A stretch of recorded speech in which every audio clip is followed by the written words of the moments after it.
Comments later in the show, but are politicians inside the Beltway aware of the extent to which Americans object to all the recent government spending and government intrusions in our lives?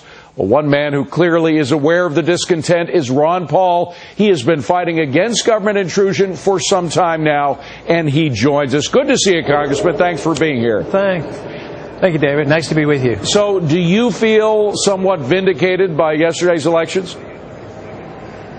Well, in some ways, I mean, it's not exactly that each candidate that won was espousing everything that I've said, but I think it makes the point that the people are unhappy and they're punishing the right people, the people who are in charge. Republicans got punished a couple years ago, and I think that's appropriate. People are very upset, more so now than ever before, and they're directing their attention to Washington. The party that's in charge should be penalized, and who knows, this will probably spill over to next year.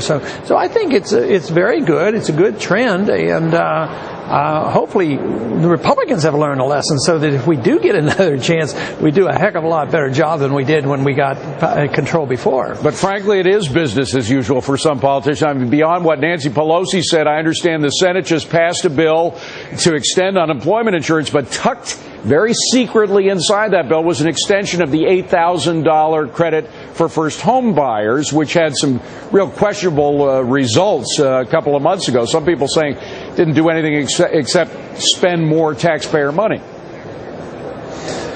Yeah, I don't think anything's really changed here.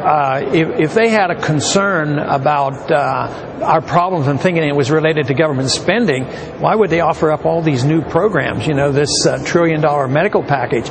But I think the absurdity even on the medical package is that they tell the people, the Pelosi crowd tells the people, well, we're going to be able to insure everybody, but it's not going to cost you anything. We're going to save enough money by cutting waste and fraud.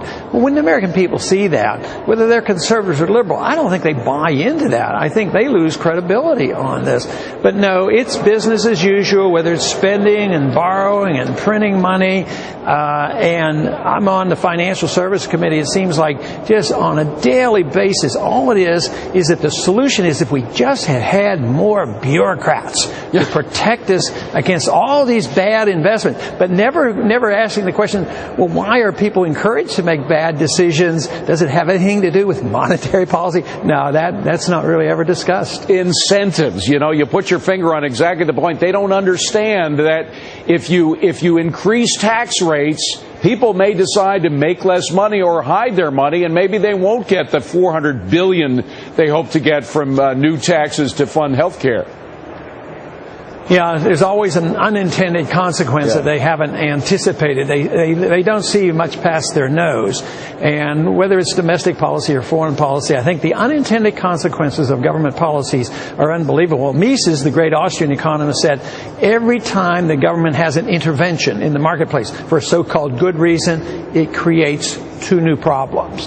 And of course, I think he would be vindicated on that when you look at over the last 100 years, especially since the Depression, all the interventions that we've had in the marketplace, and they have been able to keep themselves in business. They create more problems, more bureaucrats. Oh yeah, those are good jobs, of course. They're really productive. Congressman, I thought that short of a 2x4 whacked across their head, an election loss like we saw yesterday in New Jersey and Virginia does have a tendency to shake politicians up, because after all, the one thing they care about more than anything else is getting reelected. Yeah, and that is the case. So they're not seeing the light. Instead of maybe backing off a little bit and thinking about the medical package, they've speeded it up. So we'll be here Saturday night. We're supposed to vote for that, on that bill, Saturday evening. And it's just more of the same. It will not improve the quality of medical care. It's going to cost a lot more. There will be unintended consequences. The insurance companies will probably be coming out okay, and drug companies will do okay. There'll be all kinds of things that, next year the people will be yelling and screaming. But But fortunately, there's a significant number of American people right now who are seeing the handwriting on the wall, and they are complaining about the process up here. But so far, they haven't gotten the attention of the leadership. Well, maybe not the leadership, but I was talking to some Blue Dog Democrats today, and they said on air in public that they have serious problems with the Pelosi health bill. They had problems with the Baucus bill as well, but the Pelosi bill is even more costly and raises taxes more. They suggest that they're not going to vote for it over the weekend. Is there enough of a revolt now among Blue Dog Democrats and, of course, all the Republicans so that Pelosi won't have the bill passed? I guess it's always possible. I mean, we've been led to believe today, be prepared, be here, start early Saturday, hopefully get done by Saturday evening. But things do shift. I mean, maybe another 24 hours of thinking about the election, maybe they will change their tune. It's happened before. When American people get really, really outraged, they usually get attention of this place. But unfortunately, things get so bad for so long that it's hard to, turn this battleship or this aircraft carrier around.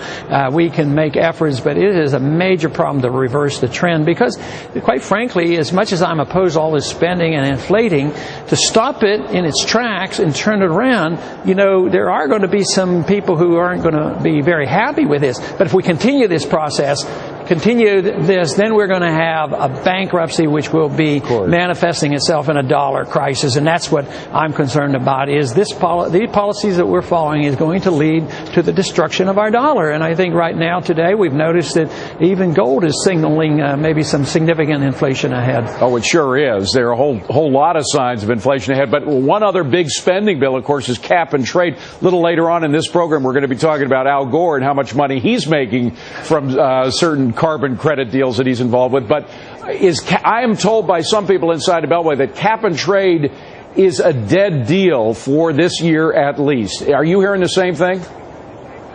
I haven't heard that. I hear the conversation. Let's hope that is true. But that, of course, again, will be a major victory for people who believe in sanity and markets. But